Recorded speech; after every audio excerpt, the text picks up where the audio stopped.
Class 8th. Today we will do Chapter 8 Women and Reform. किस तरीके से women ने अपना status बदला, इसके अलावा किस तरीके से women ने freedom struggle में सबका साथ दिया, इस चैप्टर में हम इस बारे में पढ़ेंगे। तो चलिए शुरू करते हैं chapter. The 19th century was a period of great transformation in India. तो 19th century एक ऐसा टाइम था जब इंडिया में बहुत सारे चेंजेस हो रहे थे। The introduction of Western education brought in a new stream of consciousness, and the educated Indians began to reassess the then existing social conditions. Western education आ गई थी इंडिया में, और वेस्टर्न एजुकेशन के आते ही लोगों ने दोबारा से सोचना शुरू किया था अपने सोशल स्टेटस के बारे में। The exposure to a new set of values and beliefs inspired by humanism and rationalism prompted them to identify the social inequalities persistent in their surroundings and fight against them. तो जैसे ही western education I, लोगों के दिमाग ने काम करना शुरू किया और लोगों ने सोचा कि किस तरीके से उनकी सोसाइटी में अनइक्वालिटी है। अनइक्वालिटी मतलब कि किस तरीके से डिस्क्रिमिनेशन होता है, किस तरीके से सोसाइटी को बांट दिया गया है कास्ट के बेसिस पे, रिलीजन के बेसिस पे। तो लोग इन चीज़ों को समझने लगे थे और उनके खिलाफ लड़ने भी लगे थे। Most of these reforms had some common goals such as the spread of education, women's emancipation and eradication of the caste system. तो इसका जो फ़ायदा था वो ये हुआ, जो एक मतलब कॉमन बात थी कि एक तो एजुकेशन हर जगह आनी है, दूसरा विमेन का बढ़ चढ़कर साथ देना भी ज़रूरी है सोसाइटी में, एजुकेशन होना ज़रूरी है सोसाइटी में, दूसरा कास्ट सिस्टम हटा देना ही बेटर है अगर हमें अच्छी सोसाइटी बनानी है। जब लोग पढ़े लिखे होंगे, एजुकेटेड होंगे, तो ये चीज़ें अपने आप दिमाग में आएगी। The condition of women in 19th century India was very different from what it is today. तो अगर हम 19th century की बात करें तो आज जो विमेन की सिचुएशन है वो उस समय नहीं थी। Females were not given preference. They were neither sent to school nor could they claim any rights over the property. तो ना ही विमेन को स्कूल भेजा जाता था पढ़ने के लिए, गर्ल्स को स्कूल नहीं भेजा जाता था पढ़ने के लिए। इसके अलावा प्रॉपर्टी पे भी उनको कोई हिस्सा नहीं होता था, मतलब कुल मिला के उनकी कोई इम्पोर्टेंस नहीं थी उस समय सोसाइटी में। Instead, they were considered a burden which had to be taken care of and then married off at the earliest opportunity. और विमेन को एक बोझ समझा जाता था, लड़कियों को एक बोझ समझा जाता था और माना जाता था कि इनकी जल्दी से शादी करके फ्री हो जाना चाहिए। Many of them would become widows and live the remainder of their lives in pitiful conditions. The custom of polygamy, that is, having more than one wife, was widely practiced. In some parts of the country, the custom of sati was also practiced. तो ये उस समय की women की व्यथा को बताती हैं ये लाइंस हैं, इसको अंडरलाइन करिएगा कि क्या कंडीशन थी विमेन की। जल्दी शादी कर दी जाती थी, अगर वो विडो हो जाती थी, अगर उस लड़की का हस्बैंड ख़त्म हो जाता था तो उसको पूरी ज़िंदगी बड़ी ही ख़राब कंडीशन में विधवा बनकर रहना पड़ता था। दूसरा पॉलीगैमी, पॉलीगैमी मतलब एक से ज़्यादा बीवियां रखने का भी उस समय बहुत चलन था। लोग एक से ज़्यादा बीवियां रखते थे तो वो भी लीगल था। दूसरा सती प्रथा, सती प्रथा मैंने आपको पहले भी बताया था कि जिसका हस्बैंड ख़त्म हो जाता था उसकी चिता के संग उसकी वाइफ को ज़िंदा जला देते थे, तो वो सती प्रथा भी काफ़ी प्रचलित थी उस समय पे। वर्किंग टूवर्ड्स चेंज, तो ये हमने पढ़ा कि उस समय क्या क्या कंडीशन थी, पर किस तरीके से चेंज आने लगा, लोग चेंज की तरफ बढ़ने लगे। The beginning of the 19th century saw the emergence of a culture of public debate and discussion. The ideas of humanism and rationalism on the one hand and print revolution on the other set the stage for this development. तो एक तरफ लोग debate करने लगे थे, discussion करने लगे थे, सोचने लगे थे क्या सही है क्या गलत है। लोग अब रैशनली सोचते थे, मतलब सही गलत को समझते थे, सही गलत पर बात करते थे, डिस्कशंस होते थे, डिबेट होते थे। Through newspapers, magazines, pamphlets and books, people were able to participate in various debates on socio-political issues. इसके अलावा जो मैगज़ीन्स छपती थी, अखबार छपते थे, उनके थ्रू भी लोग एक दूसरे के कांटेक्ट में आते थे और थॉट्स एक्सचेंज होते थे। Most of the participants were members of the educated urban middle class. It was this section of the society that provided leadership to the Indian nationalist movement. तो इसमें सबसे पहले सामने आए एजुकेटेड अर्बन मिडिल क्लास, यानी ऐसे middle class लोग जो सिटी में रहते थे और पढ़े लिखे थे. Many of them felt that social change was necessary for bringing about a political change, and thus directed their attention and energy to undertake large-scale social reforms.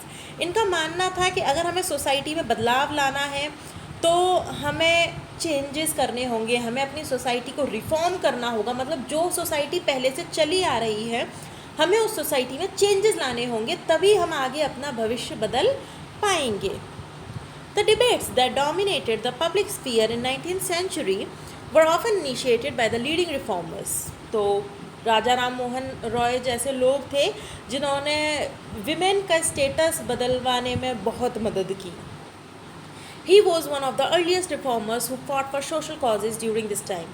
He believed that the best way to bring change was to pursue people to give up old practices and adopt a new way of life. इनका मानना था कि अगर आपको changes लाने हैं तो अपना जीने का तरीका आपको चेंज करना होगा. जिस तरीके से आप जीते आ रहे हैं, जिस टाइप की प्रथाएं चली आ रही हैं, उनसे हमें बाहर निकलना होगा, उनको हमें बंद करना होगा.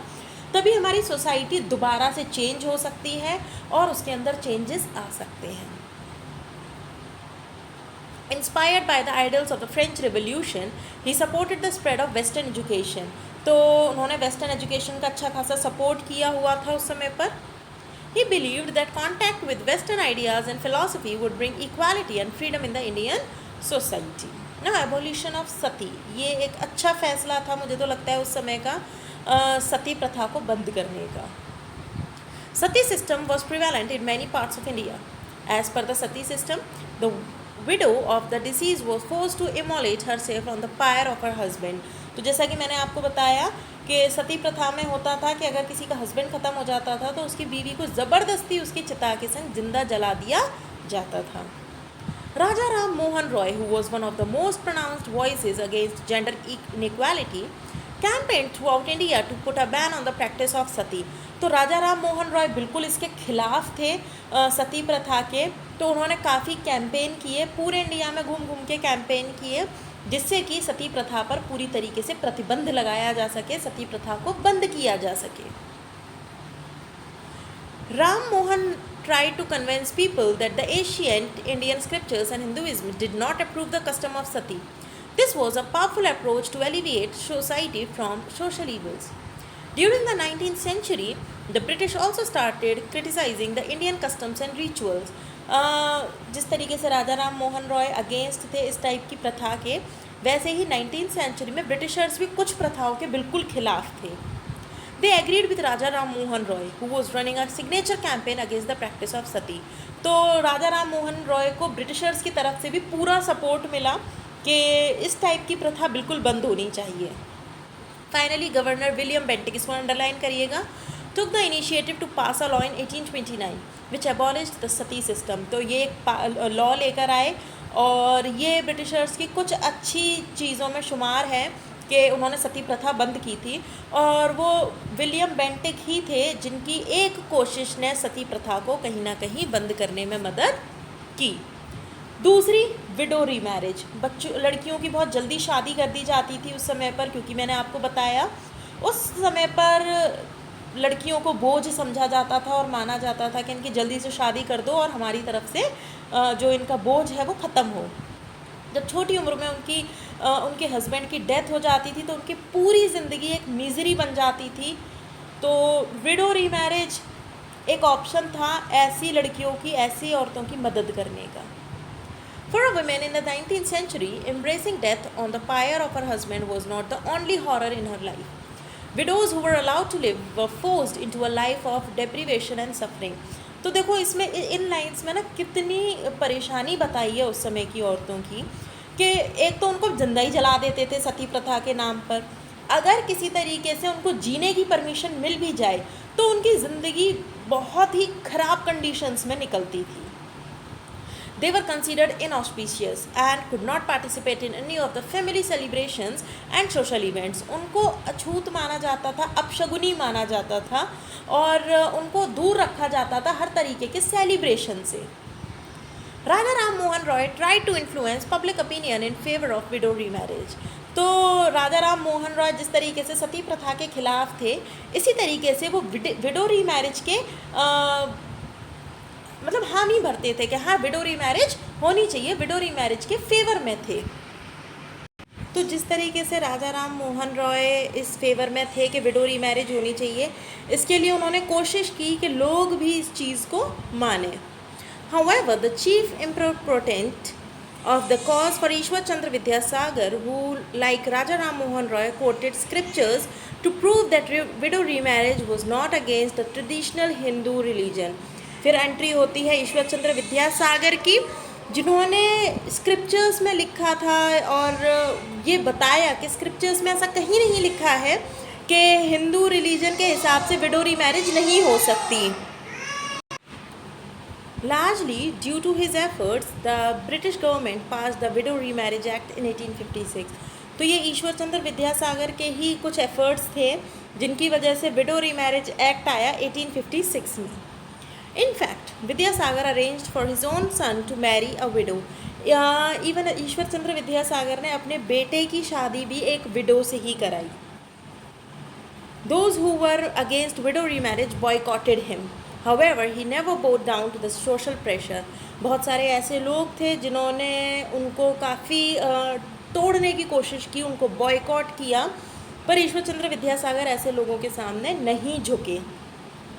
By the mid-19th century, the movement in support of widow remarriage spread in other parts of the country.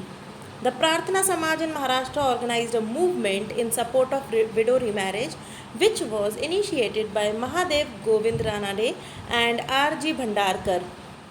Veera Salinganam and Pantalu led a similar movement in Madras Presidency.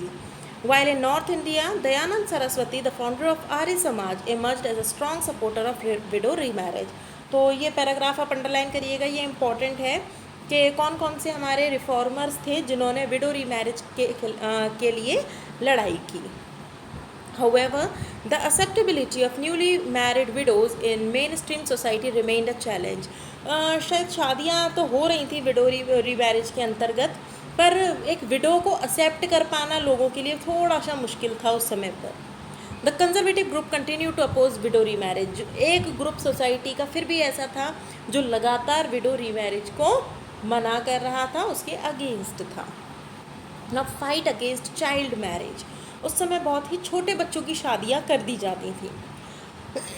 Child marriage was another issue of debate. A host of reformers spoke against the custom of marrying off girls at an early age. The Brahma Samaj in Bengal, the Prarthana Samaj in Maharashtra, and many other individual reformers like Raja Ram Mohan Roy, Veera Salingam, and Jyoti Rao Phule tried to make people aware of this social evil. However, their job was not easy.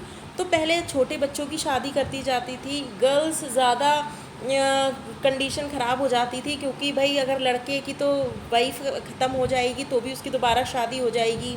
Polygamy होती ही थी, बहुत सारी बीवियां रखने की प्रथा थी ही, पर लड़की की ज़िंदगी ख़राब हो जाती थी।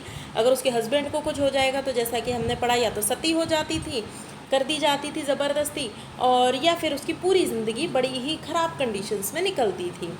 तो इस तरीके से ये चाइल्ड मैरिज जो थी उस समय पे, वो भी एक सोशल ईवल थी जिसको हटाना बहुत ज़रूरी था। इसके लिए प्रार्थना समाज ने महाराष्ट्र में कोशिश की इसको हटाने की। राजा राम मोहन रॉय, ज्योतिराव फूले, ये भी कुछ ऐसे नाम थे जिन्होंने कोशिश की इसको हटाने की, पर उनका काम आसान नहीं था, क्योंकि लोगों के लिए एक तो विडोज़ को एक्सेप्ट कर पाना ही मुश्किल था, सती प्रथा को बंद कर पाना मुश्किल था, उस पर भी child marriage. Behramji Malabari, a Parsi reformer, was a pioneer in moving the age of consent bill in 1891. तो ये consent bill आया, एज से रिलेटेड था ये। The age of consent for girls was increased to 12 years by this bill. तो उस समय पे हालांकि ये भी कम उम्र ही है शादी के लिए, पर फिर भी ये लोग कोशिश कर रहे थे, तो इनकी कोशिश का नतीजा ये निकला कि गर्ल्स के लिए 12 साल उम्र तय कर दी गई शादी के लिए। However, towards the end of the 19th century, the British government became reluctant to interfere with the social customs of Indians, as they feared it might encourage anti-British sentiments. तो जिस तरीके से ब्रिटिशर्स ने एक दो चीज़ों में कोशिश की बिल लाने की, पर वो बिल तो ले आते थे पर उन बिल का पूरी तरीके से फॉलो नहीं करवाते थे। वो उसका रीज़न ये था कि उन्हें ये डर था कि अगर हम इस तरीके से उनके जो प्रथाएं हैं उनको बदलेंगे तो लोग हमारे खिलाफ़ हो जाएंगे, और ब्रिटिशर्स ये बिल्कुल नहीं चाहते थे। कम से कम 1857 के रिवोल्ट के बाद तो बिल्कुल भी नहीं चाहते थे कि उनके साथ ऐसा हो कि लोग उनके अगेंस्ट जाएं। It was only in 1929 that the Child Marriage Restraint Act was passed, which raised the age of consent for girls to 14 years. पहले 12 साल की गई और चाइल्ड मैरिज रिस्ट्रेंट एक्ट में इनकी जो एज थी वो 14 साल कर दी गई। Now education for women. Social reformers strongly believed that education could change the status of women for the better. जो सोशल रिफॉर्मर्स थे जैसे कि राजा राम मोहन रॉय, ईश्वर चंद्र विद्यासागर, ऐसे लोगों का मानना था कि विमेन की कंडीशन तभी बदली जा सकती है जब वो पढ़ी लिखी होंगी, वो एजुकेटेड होंगी। They not only highlighted the importance of educating girls, but many of them founded schools for them. ऐसा नहीं कि उन्होंने सिर्फ ये एनकरेज किया कि लड़कियों को पढ़ाया जाए, कुछ रिफॉर्मर्स ने तो स्कूल्स और इंस्टीट्यूट की भी शुरुआत की जहाँ पर लड़कियों को एजुकेट किया जा सके। ईश्वर Chandra Vidyasagar started many schools for girls in Calcutta and in several districts of Bengal. He also wrote a wide array of books to promote basic education. Some Europeans came forward in support for this cause too. कुछ Europeans भी सामने आए girls की education को support करने के लिए। John Elliott ड्रिंकवाटर Bethar ने established a girls' school in Calcutta. Schools for girls were set up in many parts of the country by Indians as well as by the Europeans. तो बहुत सारे institute, बहुत सारे स्कूल्स इस्टेब्लिश किए गए लड़कियों की पढ़ाई के लिए। इंडियंस ने भी किए और यूरोपियंस ने भी किए थे। The Arya Samaj in Punjab and Prarthana Samaj in Maharashtra played significant roles in spreading women's education. Jyotirao Phule and his wife Savitri Phule opened a number of schools in Maharashtra. तो ज्योतिराव फूले और सावित्री फूले ने भी शुरुआत की महाराष्ट्र में और schools खोले लड़कियों को पढ़ाने के लिए। Despite the efforts of the reformers, Indians were reluctant to send their daughters to school. Schools तो खुल गए पर पेरेंट्स अभी भी झिझकते थे, लोग अभी भी झिझकते थे अपने लड़कियों को स्कूल भेजने के लिए। They feared that education would make their girls aware and question the Hindu customs and traditions. देखो कितनी गलत बात उनके माइंड में थी कि अगर हम लड़कियों को स्कूल भेजेंगे तो वो हमारे जितने भी कल्चर चला आ रहा है, हमारा ट्रेडिशन चले आ रहे हैं, हमारी परंपराएं चली आ रही हैं, वो उनको चैलेंज कर देंगी। इसीलिए नहीं चाहते थे कि उनकी लड़कियां पढ़ें। वो चाहते थे जैसा हम अपनी लड़कियों के संग करना चाह रहे हैं वैसा वो शांति से एक्सेप्ट कर लें। चाइल्ड मैरिज कर रहे हैं, सती कर रहे हैं, उनको दोबारा शादी नहीं करने दे रहे हैं, उनकी लाइफ को मिजरी बनाए दे रहे हैं।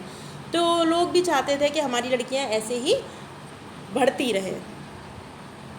People felt that this would have a bad influence on the girls. This was also the reason that most of the educated women in the 19th century were taught at home by their liberal fathers and husbands. तो इसके अलावा लोगों का मानना था कि बड़ा ही बुरा असर पड़ेगा हमारी लड़कियों पर अगर हम उन्हें पढ़ने के लिए भेजेंगे। पर फिर भी कुछ लोग ऐसे थे, कुछ हस्बैंड्स ऐसे थे, कुछ फादर्स ऐसे थे जो अपनी लड़कियों को पढ़ाना चाहते थे। वो चाहते थे उनकी लड़कियां पढ़ें, उनकी बेटियां पढ़ें, इसके लिए वो घर पर ही उन्हें पढ़ाने की कोशिश करते थे। अब ऐसा नहीं था कि सारी कोशिश उस समय पर मेल सोसाइटी ही कर रही थी, कुछ फीमेल्स भी ऐसी थी जो विमेन एजुकेशन के लिए काम कर रही थी, जो हम पढ़ेंगे विमेन रिफॉर्मर्स में। The 19th century India also witnessed the emergence of a small group of educated women who shared the new stream of consciousness and zeal for reform. Savitri Bai Phule worked with her husband in spreading education for girls and fighting against the caste system. इसको underline करिएगा कि Savitri by फूले अपने husband के साथ मिलकर education के लिए भी उन्होंने फील्ड में काम किया, चाहती थी कि लड़कियां पढ़ें, बेटियां पढ़ें। इसके अलावा उन्होंने कास्ट सिस्टम के अगेंस्ट भी लड़ाई लड़ी। She was the first Indian woman to become a headmistress of a school. Pandit Ramabai, after being widowed at a young age, educated herself and devoted her life to social work. इसके अलावा नाम आता है पंडिता रमाबाई का। तो ये window थी, काफ़ी छोटी उम्र में इनकी ये विडो हो गई थी, इनके हस्बैंड की मृत्यु हो गई थी। और इसके बाद इन्होंने मैनेज किया पढ़ाई को और सोशल वर्क के कामों में खुद को समर्पित कर दिया। She was accorded the title of Pandit because of her immense knowledge in Sanskrit. इनको पंडित इसलिए बोला जाता था क्योंकि ये संस्कृत की अच्छी ज्ञाता थी, इन्हें संस्कृत की नॉलेज थी। Ramabai founded a school for widows in Bombay, present-day Mumbai. She was one of the strongest voices against caste discrimination and untouchability. She wrote a book about the miserable condition of upper caste Hindu women. तो इन्होंने किताब भी लिखी जिसमें upper caste Hindu महिलाओं की conditions के बारे में काफ़ी कुछ बताया हुआ था। Rassundari Devi of Bengal was the first woman to write an autobiography. Her work अमर जीवन यानी कि माई लाइफ इनका बुक का नाम था, was published in 1876. By the 1880, some women got the opportunity to enter universities. They started writing and publishing their views on the status of women in society. तो अब महिलाएं पढ़ने लिखने लगी थीं और अपने व्यूज़ को औरों तक पहुंचाने के लिए किताबें भी लिखा करती थीं। Tarabai Shinde wrote a book, स्त्री पुरुष Tulna, a comparison between women and men, in which she criticized the differential treatment of men and women in the society. तो ये ताराबाई शिंदे थी जिन्होंने एक किताब लिखी स्त्री पुरुष तुलना, जिसमें विमेन और मेन को कंपेयर किया गया था और बताया गया था कि किस तरीके से मेन के लिए एक अलग सोच है हमारी सोसाइटी में और विमेन के लिए एक अलग सोच है हमारी सोसाइटी में। From the early 20th century, women began to demand adult suffrage. Some of them joined the nationalist movement. Sarojini Naidu, who came from a Bengali family in Hyderabad, was a political activist and a poet. She took an active part in India's struggle against the British and was the first Indian woman to preside over the annual session of the Indian National Congress in 1925. तो ये हम पढ़ेंगे जब हम आगे के chapter पढ़ेंगे किस तरीके से इन्होंने सेशंस में पार्टिसिपेट किया था इंडियन नेशनल कांग्रेस के। Though the early reformers of the 20th century were English-educated Hindus, the wings of change were felt by the Muslims as well. तो हिंदू महिलाओं में जिस तरीके से चेंज आ रहा था, मुस्लिम लेडीज़ के अंदर भी चेंजेस आने लगे थे। In aristocratic Muslim families of North India, girls were taught to read the Quran in Arabic. यहाँ पर अरेबिक में जो कुरान लिखी हुई है उसको लड़कियाँ पढ़ने लगी थी।